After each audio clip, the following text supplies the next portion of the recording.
All in focus. Hi guys, welcome to today's video. So you must have read the title. You know what this video is about. So I started formulating this idea of opening a business, a clothing business, around 2 years back when I was pregnant with Radan, and I really wanted to open a business. I wanted to do something in clothing, and I really wanted to make beautiful dresses. And the first thing that I did was typing on YouTube to find out all the garment based businesses in India, and I could not find much information there. Honestly, if I would have found a video like this, I feel like a lot of mistakes could have been avoided. So yeah, that's why I'm here. I'm here to share with you how I started and the mistakes that I made so that you guys don't make them. So a brief introduction, my name is Divya and I am a full-time content creator. I'm also a co-owner of a fashion clothing brand. I will put all the details here and in the description for you guys to go and check it out. Personally, I'm also a mom to a 2-year-old baby boy. He is super cute and the light of my life. So when I was pregnant with him, that's when I actually wanted to do something in clothing, and I think I was around 7 months pregnant when I shared this with my sister-in-law, and she was like, yeah, let's do it. She's never said no to anything, honestly, but any of my ideas, she's always like, let's do it. So she's my partner in this business. I handle the creative aspects of it and she handles the core management of the business. But in my experience, within the first year of starting a business, you basically have to take care of every other segment as well, whether you're interested or you're not.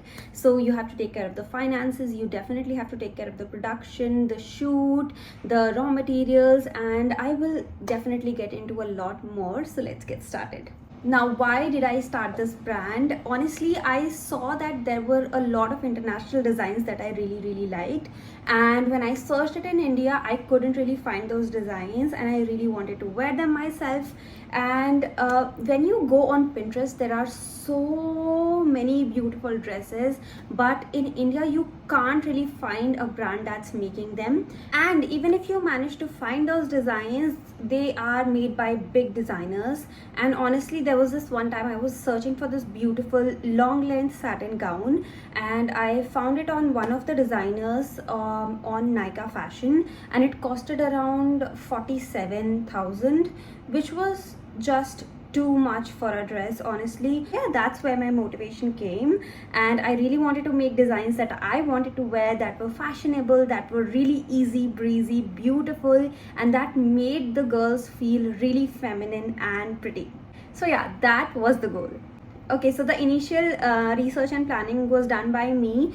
So what I did was, I did not tell anybody that I wanted to do something like this, but I was going on Pinterest, searching for trends and searching what was working in the industry. So I definitely found out a lot of brands that were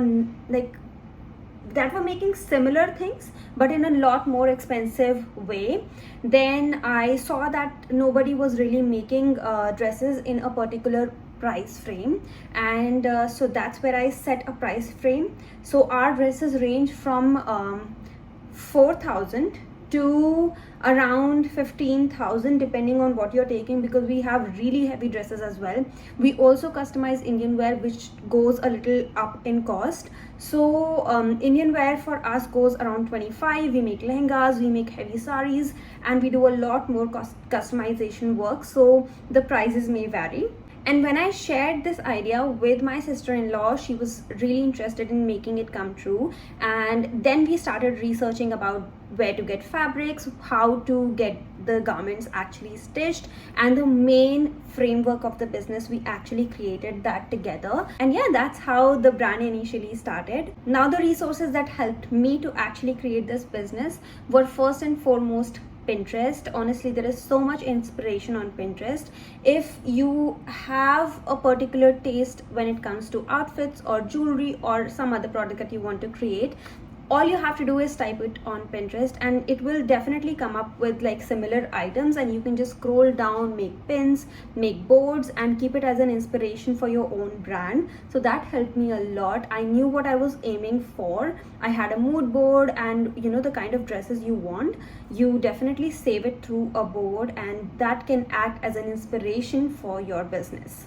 The second source of information is definitely the people around, and that's that main work actually my sister-in-law did. She got in touch with a lot of people who knew people who were doing the similar kind of work, not in the Western dresses but in Indian wear as well. So we got in touch with productions, we spoke to them, we went to a lot of master G's and a lot of workshops where we spoke to them, took their charges, and I'll tell you about a loss that we incurred as well. So I stay in Greater Noida, and there was this workshop in Noida, and these people were making good designer wear. Okay, they were putting in all the work. It was a big workshop, and the Master G we came in contact with. Now the Master G gave us a base price for 8 dresses, 8 sample pieces. The sample pieces are the first pieces that are supposed to be made, and now these pieces can have changes according to the designer, and these can go under a lot of alterations, and this is the first piece to be made, so they charge a little bit more for that. And let me tell you, that money went down the drain, and that was a lot of money for us who are self-funding. Sort of went to the drain because after making 8 sample pieces, he denied making more. So the deal was he would make 8 sample pieces in a particular amount, and then going ahead he would reduce the amount depending on the number of orders that we get. So that's how it works. But after making 8 sample pieces, he actually disappeared, so we incurred a loss there and then. Now sourcing was one of our biggest challenges because we had no idea where to source from. But as I told you guys, we spoke to a lot of people who were in similar businesses. So what we did was we took locations, and we also Googled, we typed on YouTube the markets for raw materials, and we went everywhere. And the biggest market for raw materials when it comes to clothing is Selampur. So we went there, got our raw fabrics, and we have explored a lot of it. Now we know a lot about the market, we know about the shops, we know about what kind of fabric to do and what kind of fabric to totally avoid. But initially there was a lot of trial and error. We got a lot of fabrics which we didn't like. We once got a sparkle fabric, and we got a dress also made out of it. We thought the sparkle was actually just falling out of it, but we thought just let's just get the dress ready. And when the model wore it, she was completely shimmery. It was unacceptable. We couldn't put it through, so we kept that dress aside. But that fabric was definitely a total waste. But apart from that, I feel like we have invested in really good fabrics up till now, and that's what our main aim was. We wanted to have really good stitching, very good quality fabric, and I think that is the goal that we have definitely achieved, because everyone who wears our dresses, it is always the same compliment that it fits very well. The fabric just hugs you, and yeah, that's definitely the best compliment we get for the brand. Now for the logo and the brand image overall, so we used Canva, and my niece actually helped us a lot when it came to logo designing, and even like the basic shade. Honestly, there is so much that goes on. So when it comes to web designing, logo designing, and the brand image, we did that all together. So I gave the website work to one of the website designers that I already know, and the logo designing, the brand image designing, the colors and everything was done by my niece. I helped her with it, but like she was the brains definitely behind it, and she's really good at this. So the fonts to use, the colors to use, we did that together, and it was definitely a one-time job. So basically color selecting, logo designing, that is a one-time job, and then you just have to replicate it everywhere else. So yeah, what did I leave? Let me check. I have a list right here. Now let's come to production. Now in production, you have to find suppliers, you have to find manufacturers, and then you have to find distributors. So let's start with suppliers. Now suppliers are for the raw materials. Now as I told you guys, we went to Selampur. So up till now we are going to the shops and picking out the fabrics ourselves. We are not asking anybody else to do it for us, because it's very important. I feel like that is the heart and the soul of a business, to have a good fabric, have very rich looking fabric that feels good on your body. You have to touch and see it to get it for your brand. So that's what we do. So there is no supplier as such. We go to the market, we buy it ourselves, we buy in bulk, and we get it to the workshop. Now, when it comes to manufacturers, we do have a unit in Delhi. We were lucky enough to find a person who is making our pieces beautifully. I mean, the craftsmanship, I just fell in love with it. And this is the third person we worked with. And it just goes to show that the first person actually ditched us, the second couldn't work with us. The third person that we connected with worked out.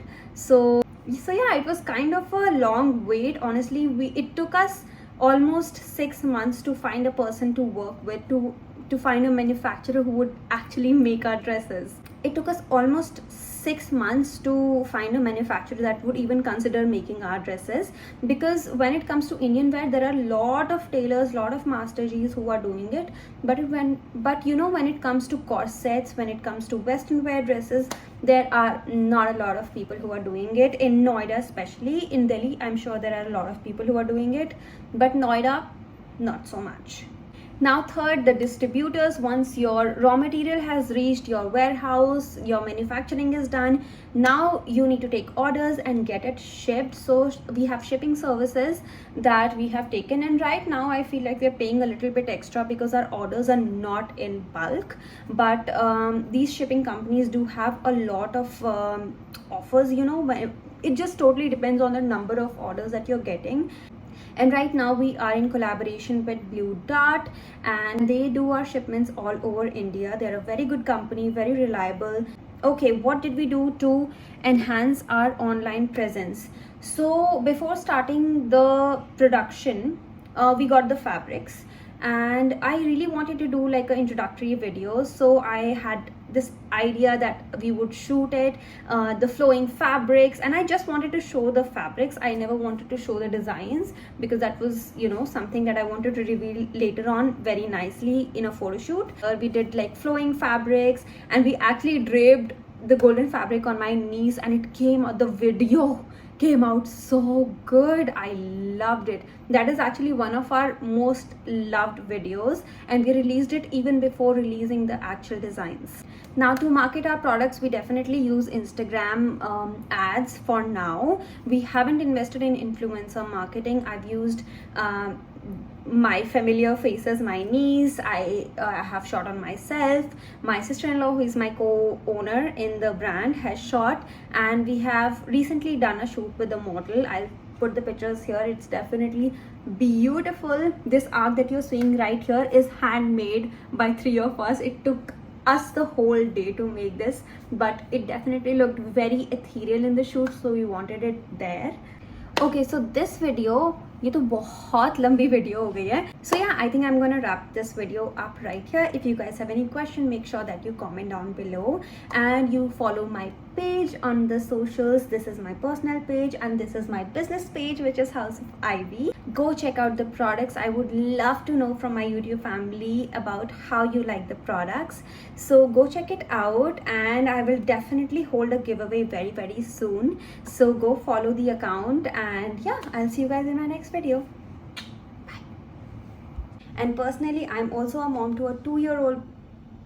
It sounds like 4. Okay.